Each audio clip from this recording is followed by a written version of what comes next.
Top Hacks 2014 is finally underway as the nomination list was gathered, and the nominations have been going on through the month of May. Voting will begin in the month of June, so the Top Hacks 2014 winners will be known soon. There are a lot of hacks under considerations for nominations. Obviously not all of these are going to go on to voting based on the nominations, but it is great to see so many released hacks throughout the year. In other forum news, the Alien Vista contest has begun, and it runs all the way through August 31st. The premise of this contest is to make a wild and wacky alien world, and the winner will be decided by a judging panel. So if you're not working on any projects, this might be a good place to start.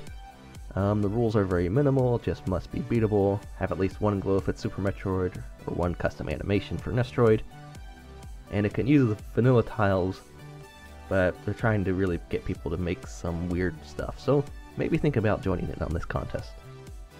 And speaking of the Alien Vista contest, Vismond has sent some images regarding his hack he is making for the contest. It's included information, a little bit including, you should expect glows and layers, which is kind of obvious with the nature of the contest. Not much else is known about this hack, but it is a hack to look forward to when the contest finishes up. And Quote58 has been working on some recent endeavors with some ASM. Currently, he has pretty much completed a new boost ball completely rewritten from Insomnia DX's patch. It is a little more functional in how it works, and the code, I believe. And obviously it's got a more consistent charge, as you can see from the video up here, so the rate obviously you're boosting across is decided by the amount of charge you have. It also has a quick morph included with this, so you can be running up, morph and roll under a ledge, and depending on your running speed, that will count toward your charge percentage of the boost balls, so you could run to, say, a morph tunnel like this. It's covered in crumble blocks, and if you had a long enough running distance before that, you'd be able to do your quick morph and roll all the way across without having to charge up and wait for your boost, because it counts from your running speed. So he's done some interesting things with that, and hopefully we will be seeing that in his hack and hopefully some other hacks in the future.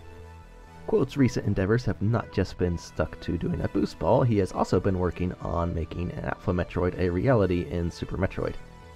And this is his most recent version he's got working here. And again, it's a very interesting thing. New enemies are definitely not one of the easier things to do, so it's definitely nice to see work being done on that front. Make for some more interesting things to find in Super Metroid hacks later. So again, the Alpha Metroid, I believe it is not quite complete yet, but it is very close. And when it's finished, obviously be appearing in his hack again, and then hopefully we'll be seeing this in other hacks as well. So a new enemy to look forward to. And Biospark, who has been working on the Metroid Fusion editor, is also working on a Metroid Fusion hack. The goal of this hack is to make Fusion more open and allow players to explore where they want to, when they want to. The name of the hack is Freedom. The goal is to remove all the event system basically, so that players can go open the locked doors in any order they want. Basically, it just allows free exploration through the game itself. So this is something we can look forward to in the future. There is no ETA on this as of yet. He does say there's some more complicated things he wants to get done with it as well, so I would not be expecting anything with this for a little while. But it is a Fusion hack in the works, and that in itself is something to look forward to, seeing how there has not been much Fusion hacking in the past. So maybe this, plus the editor, will kickstart some Fusion hacking. And Metaquarius, who has been working on X Fusion. As you know, he has been getting bosses from Fusion made in Super Metroid. He has recently put up a video of the SAX, and it includes some new features, including the ability to use the X-ray scope, and obviously if you're caught in the beam, the SAX will see you and then proceed to attack you. Some other interesting features with this SAX are there are multiple of them, which Fusion did mention, but never actually did. So now there are actually multiple of them you will be either fighting or running from at the same time. all the way up to 3 of them are shown in the video. Whether there will be up to 10, as was stated in Fusion, don't know. Probably not, just due to the amount of enemies on the screen. But obviously work is progressing on his hack. He's got quite a lot of the bosses made. There's no progress really updated with this, but it is definitely interesting, something to really look forward to because it looks really interesting. So we'll be on the lookout for X-Fusion in the future. And in released hacks, we have Metroid Redesign Axial Edition, which is a remake of the original redesign. This hack includes a lot of new features, a little bit different layout than redesign, but mostly the same still there. So whether you enjoyed redesign or not, you might want to try out Axial Edition just to see. There's a whole bunch of really cool stuff in here, so maybe give it a try and see for yourself. Also released in April is Hyper Metroid by Real Red.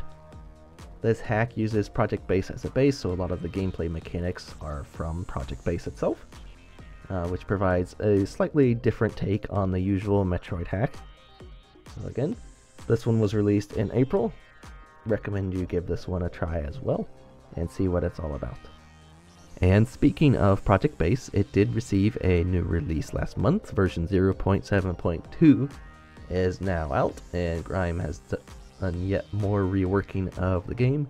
A lot of rooms are combined, so to say, so instead of multiple door transitions between rooms, they are made into one longer room now. So besides that, there's obviously some more tile work, some more palettes going on.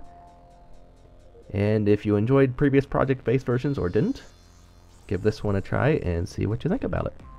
And finally, we have another Super Metroid hack made by Hiryu, who also made Exercise and some other Super Metroid hacks.